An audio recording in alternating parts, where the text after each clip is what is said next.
Now, tell me, Eustace, because there's a lot of people that have said that the banking themselves, that the communist revolution was started on Wall Street. Is that a true fact or not, Eustace Mullins? It's absolutely true. All of the money for Wall Street, for the Bolshevik Revolution, came from Wall Street, really from Rothschild firms, but it would have been too obvious if the Rothschilds of London were sending all their money over to Russia to help the communists. So they did it through their favorite patsy, which is the American government. And they even formed a special firm on Wall Street in 1916 to finance the communist revolution in Russia, which was called American International Corporation.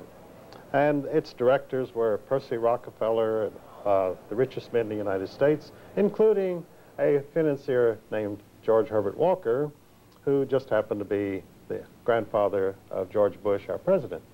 Now, how does this George Bush fit in now? George Herbert Walker Bush, the former president, or about to be president of the United States, formerly anyway, how does he fit in with his father, and was it his father and the Rockefellers and the Harrimans and the Brown brothers?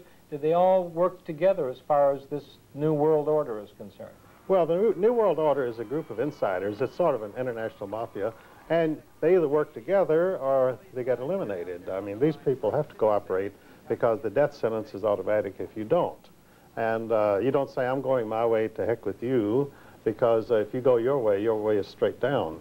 And so George Bush was like a lot of scions of these World Order families. That is, he was unemployable.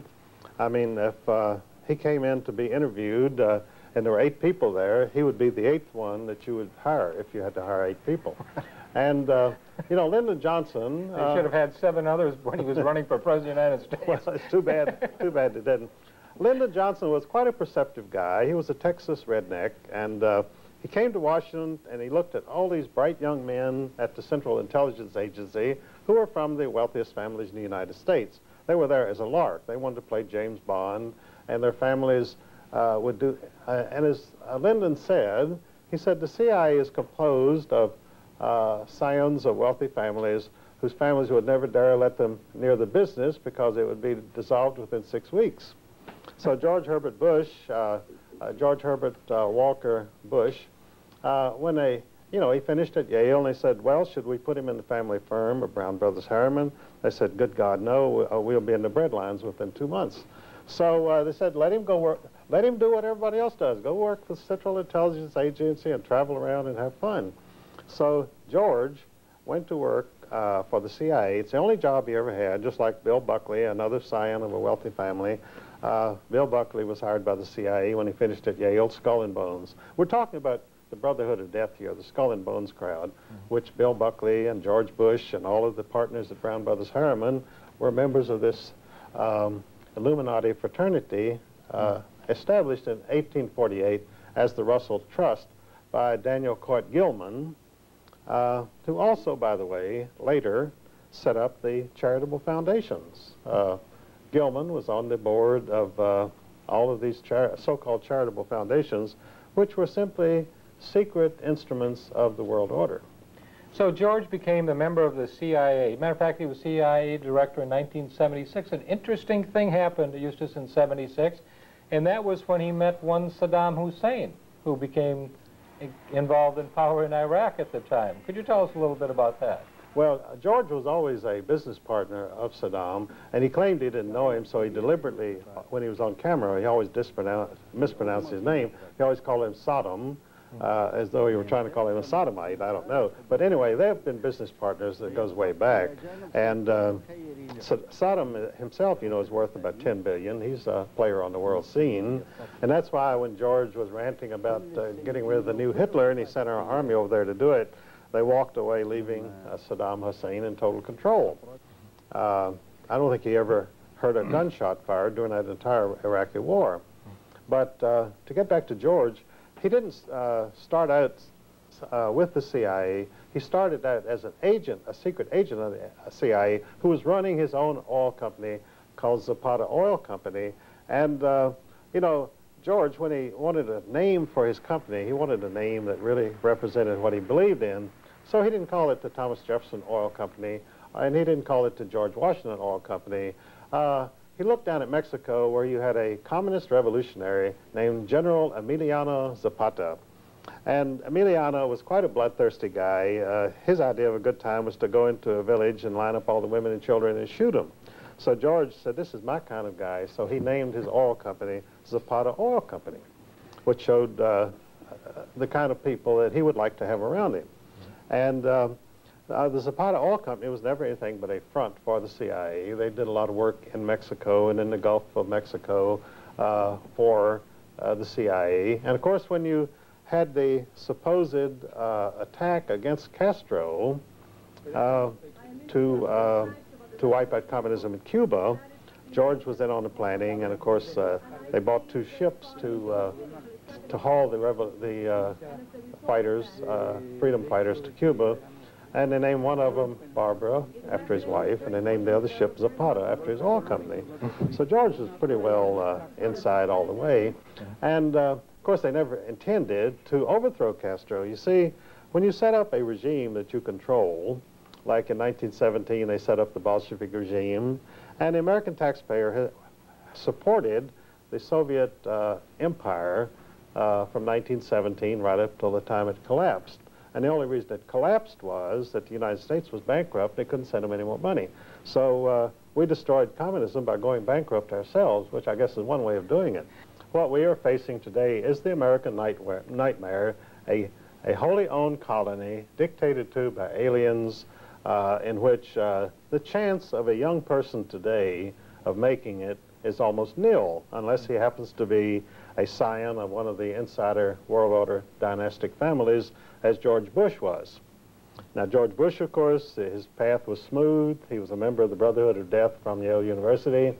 And we were so lucky to have him replaced by Bill Clinton, apparently from Middle America, the heartland of America, a Rockefeller protege, a Rhodes Scholar. There's never been a Rhodes Scholar. They're the Rothschild Scholars, but they didn't want to call themselves Rothschild Scholars, so they named themselves Rhodes Scholars.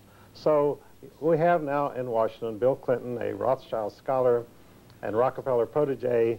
You know, the Washington Post on June 21st explained the sudden meteoric rise of Bill Clinton when you had all these people contending for the presidential nomination in the Democratic Party, and they all looked equally qualified. They all looked equally stupid, and which would satisfy the American people. And they were all lawyers. And they were all lawyers, and they were all proteges and insiders. You had Albert Gore, whose family has lived off of largesse from Armand Hammer for many years, the founder of the Communist Party of the United States, and this has all been printed in the Washington Post and many other places.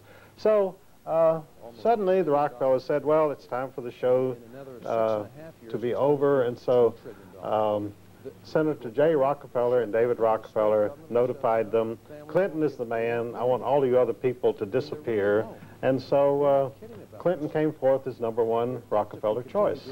You know, it's amazing. Of course, you know, to me, from changing from George Herbert Walker Bush to Bill Clinton is just like leaving the soiled diaper on the baby and just changing the safety pin. Well, very good analysis. Right. Now, we have a very interesting situation, which we saw during the last election. You had the biggest turnout that you ever had, and of course, the trend had been for lower and lower percentages of the American people to come out and vote, because they did everything that they possibly could to discourage the American people from participating in the election. Fewer people voted every year because, you know, they made sure they understood you either vote for Tweedledum or Tweedledee, and it doesn't make any difference which one gets in, because we created them both out of nothing, just like the Federal Reserve creates money out of nothing, and we create these politicians out of nothing. And when you look at them, you can see that they come from nothing. There's no question. Absolutely nothing. There's no question about that in anyone's mind. Well, this time, you suddenly had a wild card, and that was a billionaire named Perot. He appeared on the scene, and he was almost elected president by acclamation. People were so disgusted with these phonies, Bush and Clinton, and no matter how hard you tried, you couldn't say anything good about either one of them. And So the people looked, and here's a successful businessman, Perot, spunky, got down to business. He would get on television and rivet the attention of the American audience simply with a few charts, which has always been a no-no in politics. You never show a chart to the people if you want to get votes. Well, you never tell them how it's really like. That's right, and you never tell them, look, we're destitute, we've got to start thinking of something, because you see, the Rothschilds and the world order dynastic families, they profit by other people's suffering and despair. They profit when you have a communist revolution go in and murder 10 million peasants. They profit when you have a world war which devastates Europe. And so this is exactly what happens. You know, Baron Alphonse de Rothschild was asked during the communist revolution there, he said, aren't you worried about all of your houses and your vast estates and so forth with the revolution going on? He said, certainly not. He said, you always want to buy when blood is running in the streets. That is, when everybody thinks we're collapsing, nothing's going to be worth anything, and they say, I'm going to dump this for a penny on the dollar. That's when the Rothschilds and the insiders buy everything. And of course, the United States is coming to that point now. We're in a recession, real estate is down. This is the time to buy, because this is a fluctuating thing. It goes up and it comes down. It goes up and it comes down, because it's manipulated.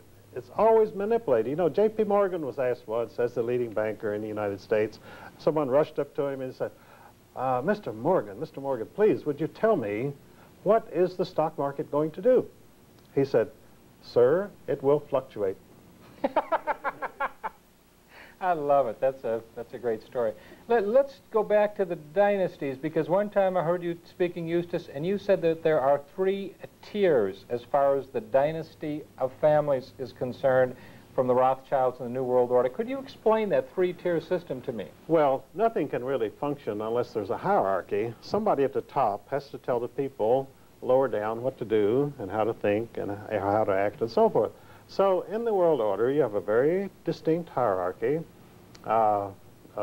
dynastic families who can trace their lineage back thousands of years, and because they have learned to survive and how to manipulate other people to do their will.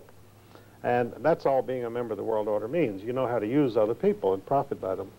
And whether you slaughter them or rob them or torture them, whatever you do, you make money at it. And this is what they do.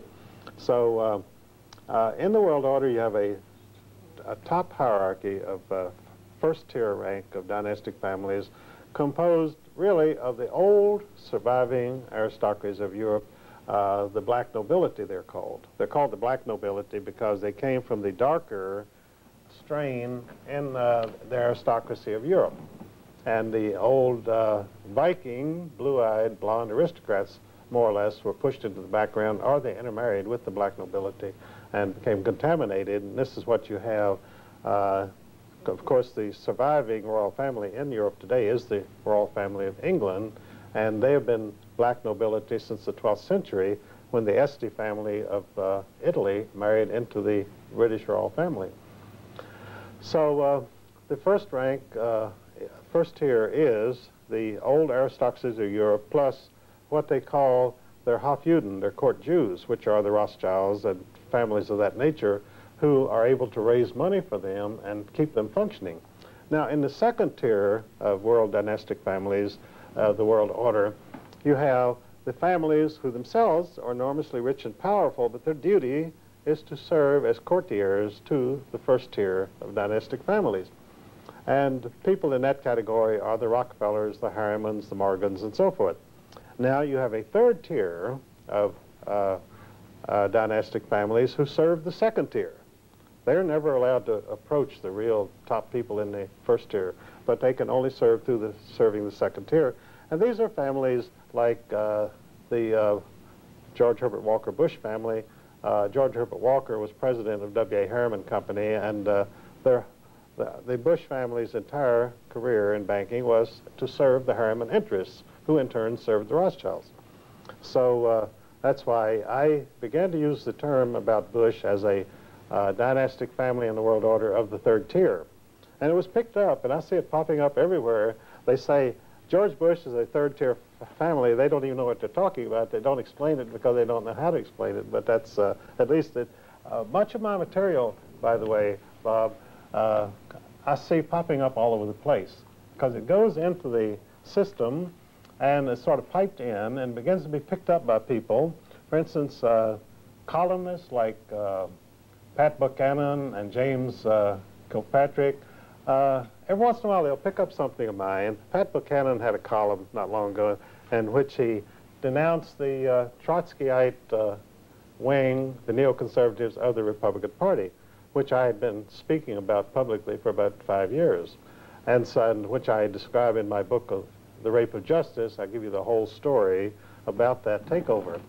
And as I say, it's rather flattering to see these things come out in public piecemeal. Mm-hmm. They never really explain it, and of course they never attribute it to my writings, but at least it's getting around, and that's helpful. Well, the publishing industry in this country is totally owned. In fact, one of the biggest influences in the publishing industry in this country is the Central Intelligence Agency. They commission and have written and publish and circulate around 200 books of political propaganda a year, which makes the CIA the biggest publisher in the United States, secretly. And of course, there is no Central Intelligence Agency. It's a branch of the British Secret Intelligence Service, SIS, which was established in 1694 as a necessary adjunct of the Bank of England. So we have never had a government intelligence service. What we have is a branch of the Bank of England, which, as I say, has commissioned and published these 200 books a year of political propaganda, which are distributed to all the universities, and every professor in our universities knows that you have got to use these political propaganda books of the CIA as your teaching textbooks. You have Zbigniew Brzezinski. He used to be one of the right-hand men of Jimmy Carter. Henry Kissinger with Richard Nixon. These people hardly speak English to some degree, but yet they're controlling, in many cases, the foreign policy of this country. Tell him, foreign policy of this country, I mean, it's really been foreign as far as I'm concerned. Could you explain why? Well, you're talking now about the field of lecturing and public speaking, which is one of my fields. And interestingly enough, the fees paid to public speakers in the United States are proportioned inversely to how much information they give to the American people. Now, speakers who get between $35,000 and $100,000 per speech get up and give speeches in which they say absolutely nothing. And then when you have people on my level who give you solid information by the ton, we get practically no fees whatsoever because they don't even want us to ever appear in public. We ask you to support the Bobby Lee and the Eustace Mullins Fund, and we will be bringing you in the future other videos, and we want you to go ahead and purchase as many of Eustace's books as possible. There is a number that you can call right now.